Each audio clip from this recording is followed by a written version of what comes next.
guest list this week. One of the only recurring guests that we've had on this podcast. Different member, same band. They have a new record coming out on Friday. We got Wes from Moon Taxi. Wes, how are you, brother? Hey, how's it going, dude? Thanks for having me. Yeah, no problem. We had Trevor before, mid-pandemic, like legitimately middle of the pandemic. Same issue, actually. We were talking about Zoom before this, but his Zoom, he dropped out like 6 times because he's in fucking Tennessee in the middle of the woods. And the interview was literally like, so how are you, man? To be like, and then it'd be like, start over. Like this podcast started in a pretty fucking low-key way, like pretty low fucking budget, dude. Yeah. Yeah, he's in a commune in Franklin, so yeah, it's a little spotty with the service out there. So, please forgive him. I love Franklin. I fucking love Franklin. I actually record out of a studio in Franklin. Oh, you're in Franklin. Nice. Okay. No, I'm in Philadelphia. I come down there. You're in Philadelphia. Okay. Yes, sir. Gotcha. Okay. Isn't that band Colony House went out on tour with us? They're from Franklin, I believe, right? That's right. Yep. Yeah, good dudes, man. Goddamn. Yeah, they're awesome. Nashville and the surrounding area are it's just so goddamn ridiculous. Are you guys from Nashville? No, we've lived here at least half our life, though. I've been here since 2005. We all went to Belmont, which is here in town. And so that's where we met. But yeah, I mean, collectively, we've been here for over, longer than that. Since 2002, actually. Wow. I mean, dude, it's crazy. The band came, the three of the, yeah. It's crazy to me because I've been coming to Nashville since like 2015, and I feel like the town has changed so fucking much. And you've been there since 2002. Like, what has the transformation of Nashville really been like to be someone that's been on the ground floor the whole time? It's bittersweet. It's great to see the city thrive, but it's also sad to see some of our favorite venues and restaurants and places go under from, some big development groups. And, especially the Exit Inn, I'll give an example, one of our favorite venues. It's been a Nashville staple for 50 years. It's now going to be a high-rise condo. And a friend of ours was the promoter. So it's just kind of tough to see that. But, there are a lot of great new restaurants. There's a lot of money being pumped into the city, a lot of great events. We had the NFL draft that the band actually got to play 2 years ago. We're going to get a new football stadium. I mean, it's definitely kind of exciting, but we're kind of old souls, so it's a little tough to see some of the transformation at the same time. So let's cycle through that statement there. It's like, yes, money is good, but also the Exit Inn is fucking a legendary venue, and you're going to put a high rise there. It's like Philadelphia. All the old venues went out and all the new venues are in, and they're great. Like, don't get me wrong. Live Nation does a great job with the Fillmore and Brooklyn Bowl, but like, did they get to you, Colin? What? Live Nation, did they get to you? You're talking nicely about my pile of money is sitting behind me, of course. Yeah. No, they have their warts. I did just play a Live Nation venue like 3 weeks ago. So shouts out to Brooklyn Bowl. But it's just like, it's funny to me to see Nashville become what Nashville is now based off knowing what I know it used to be in a way. And like, I mean, there's still like the Basement East and the Basement, and there's still like some fucking great venues. Three Crow, fucking still drinking, Bushwhackers out in the back there. Like, there are great spaces, but it's like, to have a band that's so Nashville heavy and coming out of Belmont and having the history that you guys have, I'm just curious, like, if you could have your druthers, would you keep the old venues instead?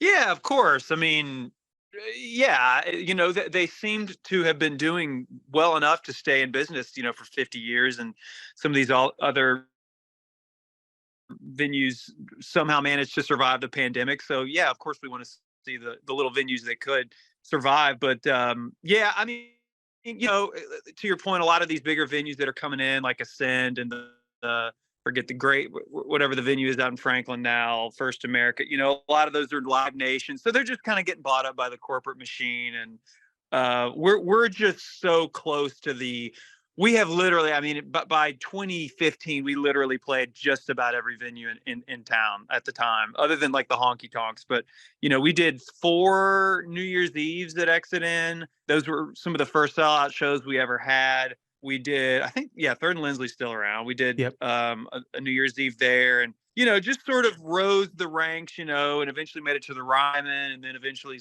went to Municipal Auditorium, which was, probably our biggest ticketed show. Our biggest show ever in Nashville was definitely the Draft. That was 250,000 people, so I doubt we'll ever top that. But that wasn't exactly a hard ticket event, but yeah, so it's been really cool to see, you know, our own progression venue wise in the city, because you know, you start out playing house parties like every band does, and you know, to step on the Ryman stage, you know, 10 or so years later is a pretty cool feeling, and you know, really makes you appreciate the city and what it has to offer, you know, bands like us. Let Can me you ask you a talk a question. little bit about the community of Nashville? Like, is it a supportive community? Is it a cutthroat community? Like, you know, LA is on the cutthroat side of things. I just moved out to Right. Austin a couple years ago, and that feels completely more on the supportive, like everyone's just gigging together side of the scene. Where does Nashville fall on that?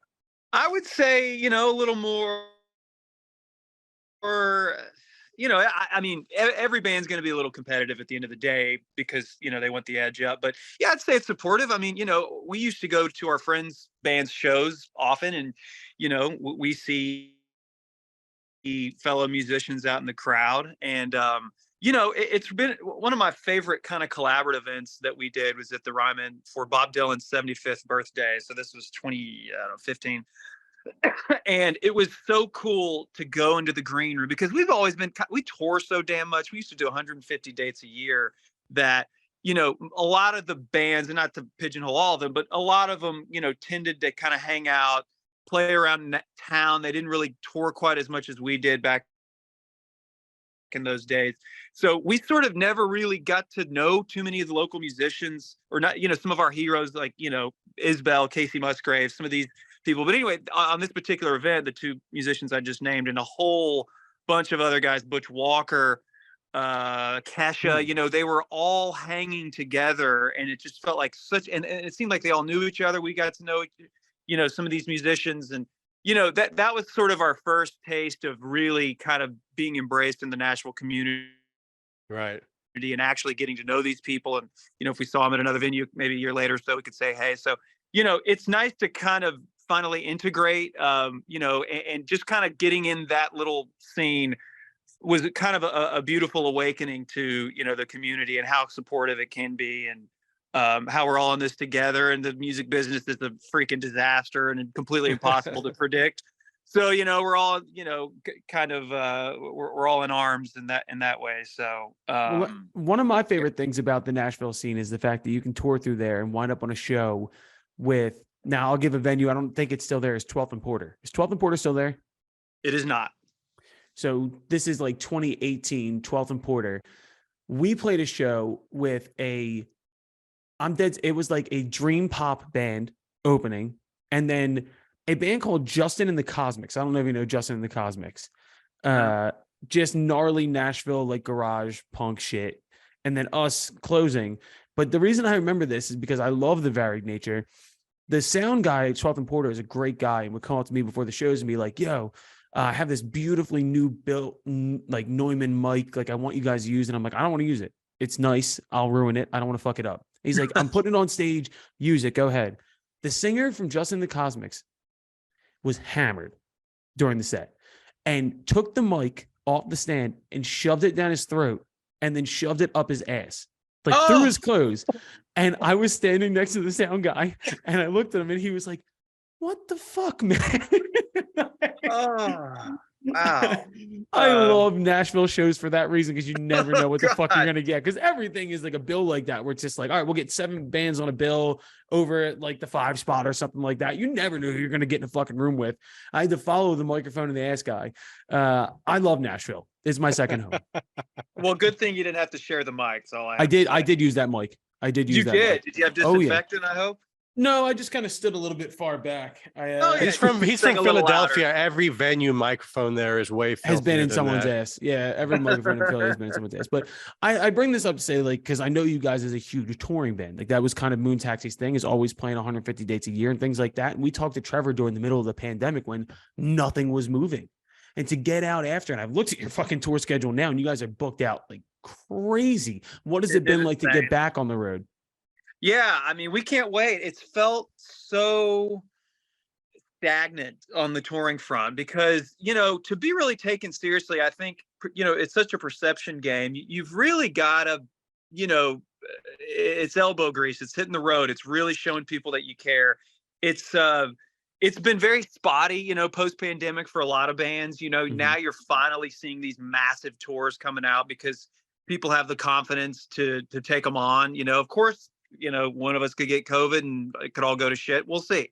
But, you know, it's at least a good, you know, it shows that we're back and we're taking this thing seriously. And the new record is, we're so proud of it. And we're so excited to play a lot of these songs live. It was definitely, you know, written for the show. The whole flow of the album is, it feels like a show. The first track's called Walkout. And, you know, it just kind of, you know, we designed the sequence like we would a set list. So we are super stoked. And it just feels like it's like a legit, you know, coming back. I mean, pre-pandemic, we had just before the pandemic started 2 Moon Taxi babies. We now have 8. So 8? 8, yeah. The fuck were you guys doing? What the fuck were you doing during the pandemic? What do you think? Children of the quarantine. Yeah. I mean, Johnny has one now. I have one that's doing 2 months. Apparently, musicians had nothing else to do.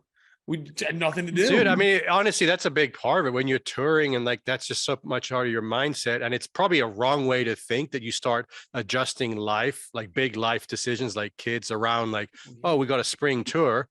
And then, yeah, that all shut down. You're like, well, I got no more excuses now to like hold on to being a kid.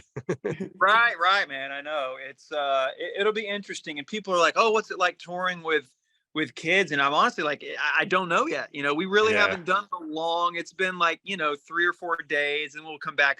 Here's the thing, though. That tour, our manager and agent did a very good job, you know, balancing the home life with the tour life. We've got it again on paper. It looks like a lot, but if you kind of dig in, it's like, okay, 4 or 5 days straight, or maybe a week and a half at the most.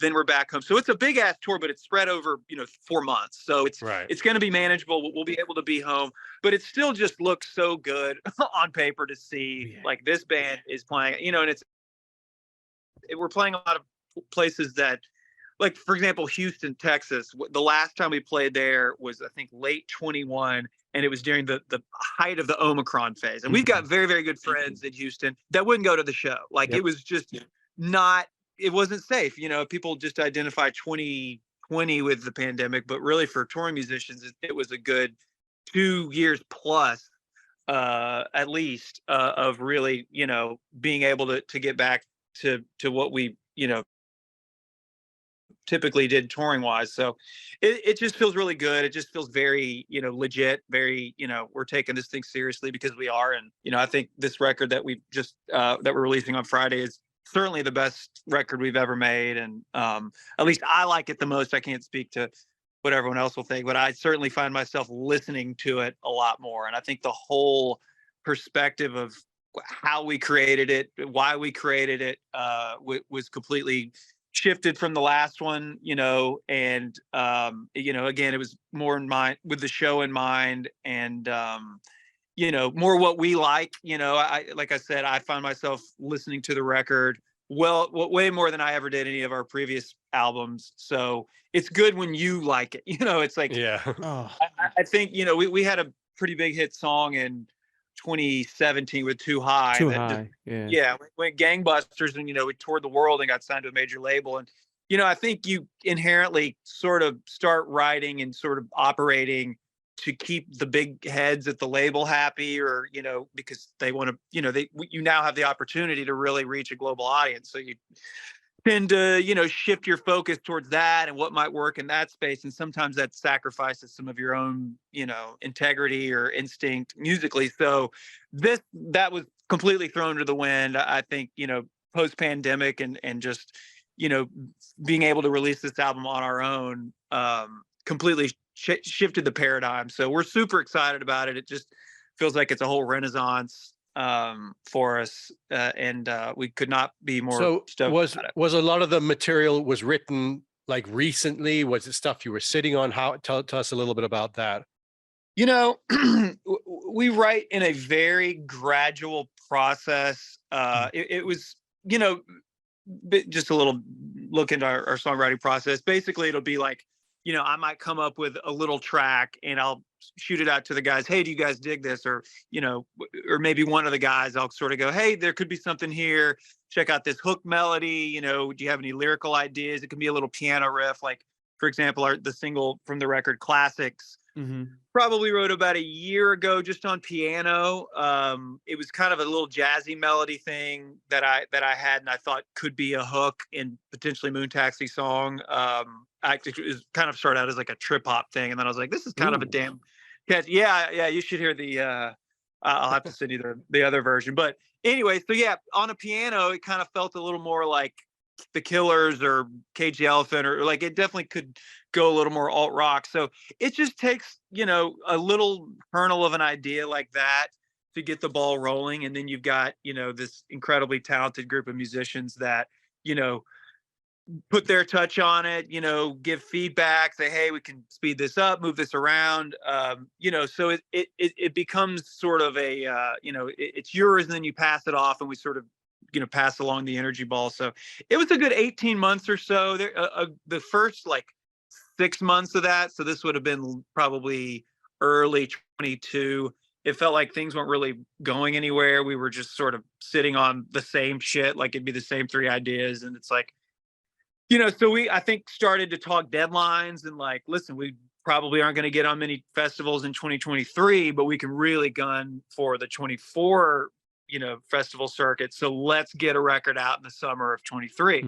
So, and we got a great partner with Vidya, which is a distribution company that we've really gotten to have a good relationship with. So, just strategizing between, the agent and the distribution and the manager, just kind of, it really kind of lit a fire.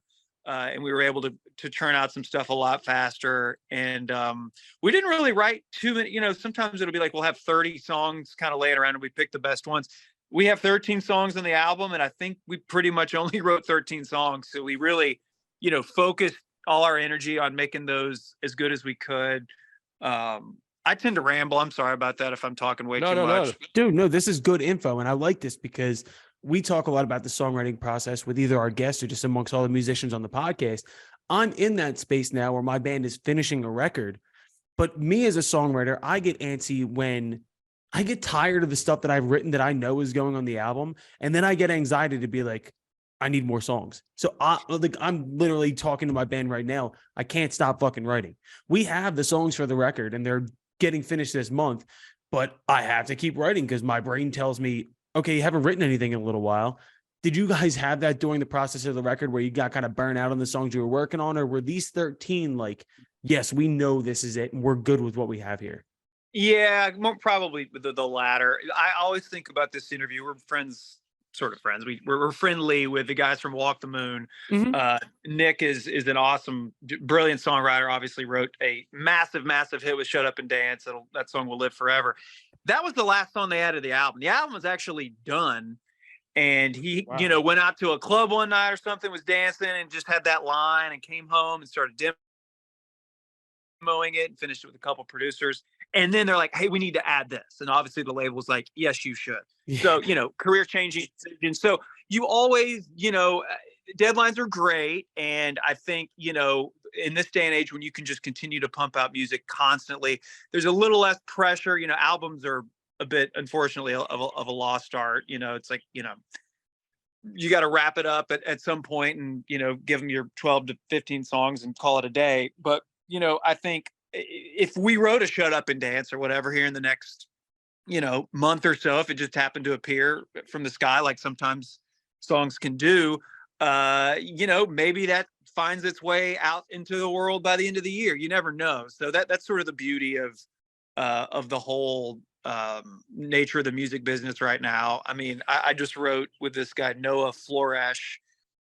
which if you haven't heard him, check him out. He's amazing. But he wrote a song called Ghosts of Chicago. And 10 minutes after he wrote it on the piano, he just recorded himself singing it on TikTok, went freaking gangbusters.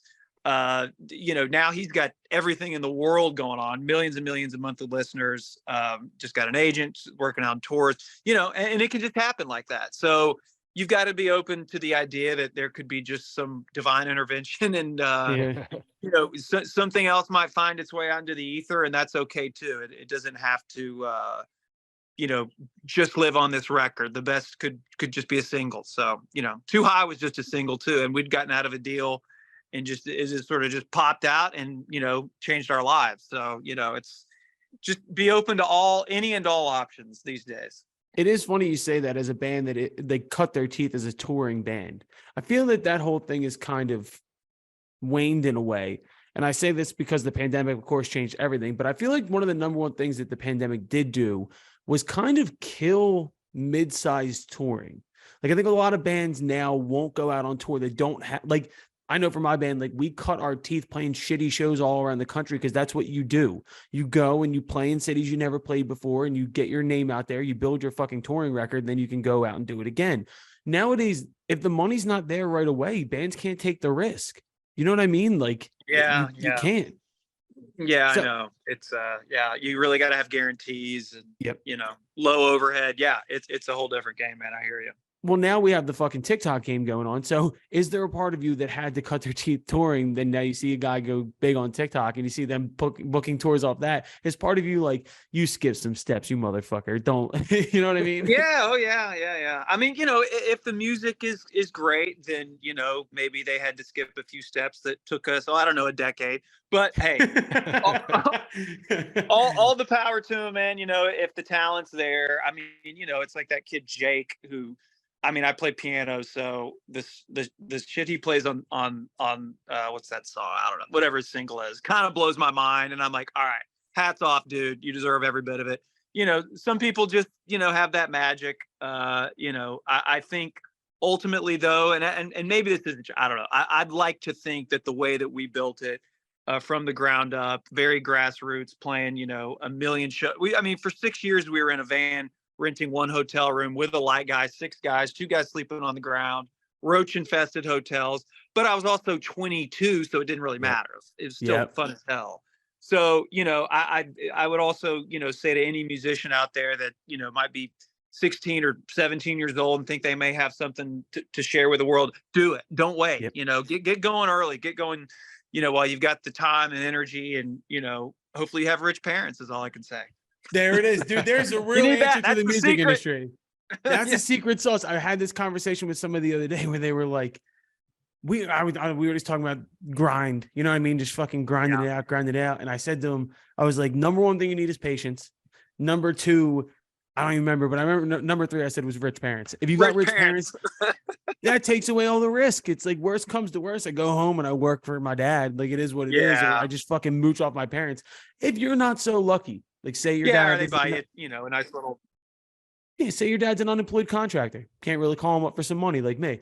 Like, you don't always get the breaks, bro. Sometimes you got to start a fucking podcast and talk some shit for 3 years, and then maybe things start to happen. You don't know. Yeah, you never fucking know. Right.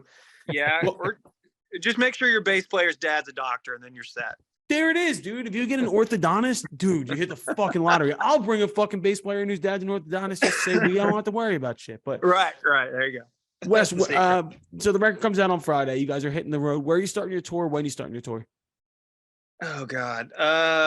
It's funny. I never know when one tour ends and one tour starts. It's just the perpetual, we call our tour, it's always something tour, because something always fucking breaks, or we're, always something. Yeah, that's been going on for 15 years. This tour, I think, officially kicks off in Charleston at in the Isle of Palms near Charleston. Is it Windjammer? Yes. Yeah, yes. Great venue. Yeah, you played there? Yep. Nice. You played outside or inside? Outside. Nice. Yeah. So we're doing the outdoor stage. We did kind of accidentally 3 nights last year. We had a terrible weather delay or weather issue on the first night, so it got moved inside. And then they're like, well, you can't. Basically, they were carryover tickets, so we added a show. So, and 3 nights felt really great there, and it's super easy. We stay at a hotel directly beside the venue, so we wake up, go to the beach, go to sound check, eat their carnival food for 3 days, and come home 10 pounds heavier. But hey, we have a good time. Yeah. Well, I know we're all ready for the fucking new record. We're really happy. I hope it's an honor for you to be one of the first reoccurring guests. Even though fucking, you know, it wasn't you last time, but Moon Taxi is now friends of the family. You guys have been on multiple times. As far as the new record goes, do you have a favorite song off the record? Ooh, God, I really like them all. I'm gonna be that douchey guy. All right, I've got a feature on the record, and I happen to love the song, so I do not want to shamelessly plug myself at all. Shamelessly plug yourself. Do it. That's what this podcast is for. I never, you know, I sing and write and produce and do a lot of stuff outside the band, and I've done a lot more of it since the pandemic. I'm gonna make this real short because the band's gonna either fire me or chop my nuts off for going into this. But I you know, like to kind of, you know, we were talking about, this was actually like a year and a half ago before I would have even had the confidence to put myself on a track. Spencer, our guitar player, you know, he does a lot of the producing in the band. And I remember on a call, you know, we were sort of plotting and just a general kind of timeline and, you know, how we wanted to approach it stylistically and everything, and what the writing and recording process would look like. And he's like, you know, we could do kind of like a White Album thing where there's a Paul song, there's a George song, there's a, you know, I don't think it's already diverse enough. Have you heard the record, by the way? Not all of it. No, I just heard okay. the singles. Oops, knocked my water. Yeah, it's we're already a very diverse, you know, our songs kind of weave genres. I think to throw completely different vocalists from track to track would probably get a little, I don't know, it might throw fans for a loop. We definitely have a singer, Trevor, and he's fantastic. However, you know, a little flavor of what some of the other members of the band, myself and Spencer, you know, who write and perform and record on our own, you know, infusing just a little bit of that felt really exciting to us. And I sort of, after that conversation, challenged myself to find and create a track that, you know, I felt like that represented what I do and my production style. So there's one called Flipping Channels. It's the next to like, they pushed me and Spencer's track to the very, very end. They're the last two tracks. Like letting you know where you stand. Yeah, exactly. Yeah. It's at the end of the dang line, which is fine. So I don't know. I really, you know, love the way that it turned out. And I think it's just a cool aspect of this band that was absent on previous records, that this offers in a really cool way. And Spencer's track is called Summer in Motion. And it is just the breeziest, coolest, like sunset to the album. It's the very last track. The end of the track has this little drum machine that matches the tempo of the drum machine that starts the record. So it's like this really cool 360 that happens. And it's just a very kind of very un-Moon Taxi, unorthodox way to construct a Moon Taxi record. It's usually this like really, you know, kind of folky final note.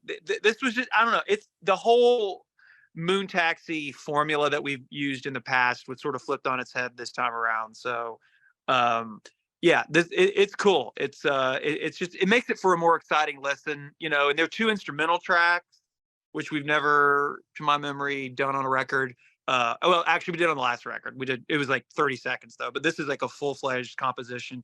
And those are super cool. I love those. It's just, it really feels great. The whole thing, I go on a bike ride and pop it on, and I find myself just getting lost in it and really enjoying it, and keeps my attention. You know, it's, yeah, I think people are going to love it. I hope they hear it. I hope they share it. I hope it, you know, really resonates like it does for the guys in the band. And yeah, can't wait to get it out. Well, listen, man, we're going to push it as hard as we can. And if there's one thing that I fucking love, and I know we love on the podcast, is intentionality. And knowing that you guys set the record up this way, I'm excited to fucking listen to it. And the fact that you can listen to it, you can stand the sound of your own band, means that something good is happening here. Yeah. Yeah. I mean, you know, again, it was just a total paradigm shift from the last record, where I felt like we kind of approached it not for ourselves, which maybe that kind of selflessness can be really effective and great. But I don't know. I find myself like unable to listen to it, to be honest. Like, I don't think any of the guys, you know, are super proud of all of it, you know, and not to disparage even one iota any of the guys that we collaborated with. They were amazing writers and producers, mostly in LA, but they didn't get us. It was sort of their version of what we do And, I've heard AJR, who's just as unique as it comes. They were on one of my favorite podcasts called And the Writer Is. And, yeah, great podcast, phenomenal. But Shouts anyway, out Ross they were Golan, like, dude. we just can't really. Ross Golan, man, he's incredible. Yeah. So, I think it was Jack or one of the guys was like, it feels very contrived. Like we've got a real thing. And it took us a while to accept what that thing is and how multicolored and multifaceted the Moon Taxi sound can be. But I think once we finally figured out what that was and we stand behind it, we embrace it, it's a really great, organic, and exciting opportunity for us to continue to create music. God, I joined in 2007. Now we're, 16 years later. So it's just it's a blessing, and I feel like too, it's there's a maturation that happened with this record, and I think that a lot of bands sort of tend to try to repeat what they've done on the last record, or they find something that works and it just all starts to sound the exact same. I think this one will really stand out as something special, hopefully.